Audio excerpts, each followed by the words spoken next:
नमस्कार, मैं हूं आपके साथ मयंक। तो देखिए, आई लव मोहम्मद जो पूरा विवाद है, इसको लेकर अब मुस्लिम महिलाओं का ज़बरदस्त गुस्सा देखने को मिल रहा है और लखनऊ में मुस्लिम महिलाओं ने एक बड़ा मार्च निकाला।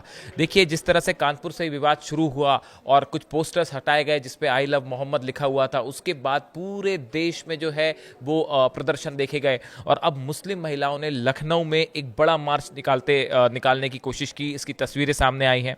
लखनऊ में महिलाओं ने इस पर मामले में जोरदार प्रदर्शन किया। आम आदमी पार्टी की नेता इरम रिजवी के नेतृत्व में महिलाओं ने अलमास कॉलोनी से छोटा इमामबाड़ा तक पैदल मार्च निकालने की कोशिश की। इनको फिर पुलिस ने समझाया, उसके बाद ये रोका गया।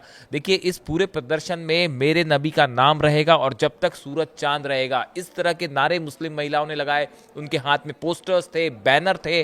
काफ़ी समझाइश के बाद जब पुलिस ने उन्हें समझाया, तब ये उन्होंने प्रदर्शन रोका। यानी देखिए, इस पूरे मामले में, आई लव मोहम्मद मामले में पूरे देश में प्रदर्शन हो रहा है और लगातार मुस्लिम समुदाय की तरफ से इस तरह की बातें सामने आ रही हैं कि किसी भी सूरत में मोहम्मद पैगंबर साहब का अपमान या उनकी शान में किसी तरह की गुस्ताखी जो है बिल्कुल स्वीकार नहीं की जाएगी। और हम आपको बताते हैं कि देश के जितने बड़े मुस्लिम नेता हो, उन्होंने इस पूरे मामले पे बड़ी तीखी प्रतिक्रिया दी है और उनका सबका भी यही कहना है कि आई लव मोहम्मद लिखना किसी तरह का कोई जुर्म नहीं है, ये कोई गुनाह नहीं है। और ओवैसी ने भी यही कहा और तौकीर रजा ने भी यही कहा।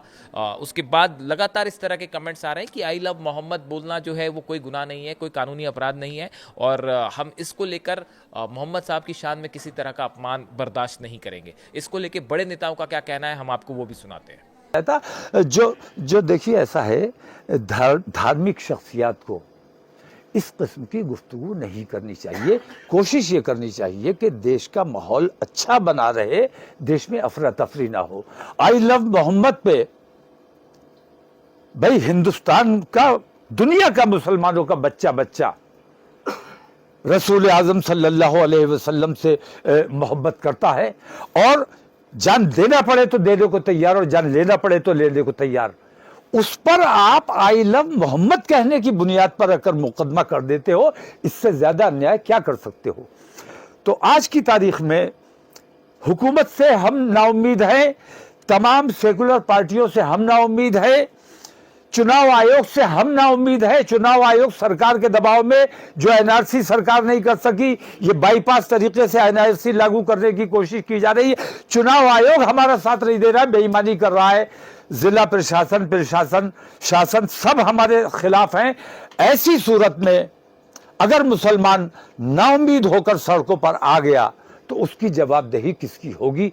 इसलिए मैं हुकूमत से मांग करता हूं कि इस तरफ खास तवज्जो देने की जरूरत है कि मुसलमानों को जो उनके हुकूक है, हमें कुछ नहीं चाहिए, हमें नौकरी तुमसे नहीं चाहिए, हम मजदूरी कर लेंगे, हमें कुछ तुमसे नहीं चाहिए, लेकिन अल्लाह के वास्ते हमें मुसलमानों की तरह आज़ादी से अपने मजहब पर अमल करने दो और हमारे बुजुर्गों पर, कुरान पर। कानपुर में जो 21 मुसलमानों पर आई लव मोहम्मद का जो बैनर लगाया था, उस पर एफआईआर दर्ज हुई है, क्या मानते हैं? देखिए, उसमें मुझे अफसोस है कि एक आज़ाद हिंदुस्तान के अंदर, हमारे मुल्क के अंदर, जिसको कि सबसे बड़े संवैधानिक तौर पर माना जाता है, वहाँ पर हमारे आका सल्लल्लाहु अलैहि वसल्लम के लिए अगर हमने मोहब्बत में कोई अल्फाज किसने लिखा, उस पर रिपोर्ट होना ये बहुत ही घटिया और नीच हरकत है। मैंने तो मांग करी थी इसमें, जिन अधिकारियों ने ऐसी रिपोर्ट दर्ज की है, क्योंकि ये गैर कानूनी रिपोर्ट है।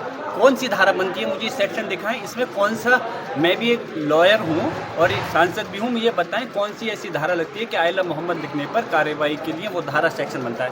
उन अधिकारियों के खिलाफ कार्रवाई होनी चाहिए जिन अधिकारियों ने इस प्रकार उन लोगों के खिलाफ रिपोर्ट दर्ज की। आई लव मोहम्मद में क्या परेशानी है भाई, हम भी आई लव मोहम्मद कहते हैं, हम आप सल्लल्लाहु अलैहि वसल्लम से मोहब्बत करते हैं। और मैं आपको एक बात बताऊँ, इस हिंदुस्तान के अंदर जितने भी मुस्लिम समाज रहता है वो अपने अल्लाह का तो इज़्ज़त करता है, अपने आका सल्लल्लाहु अलैहि वसल्लम की शान में कोई गुस्ताखी बर्दाश्त नहीं कर सकता।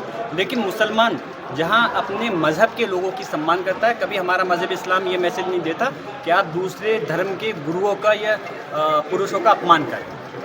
मैडम, मुरादाबाद में आजकल एक चर्चा काफ़ी सरगर्मियाँ हैं, आई लव मोहम्मद करके चल रहा है, इसका नाम, उसको लेके क्या करेंगे? इसमें क्या बुराई है?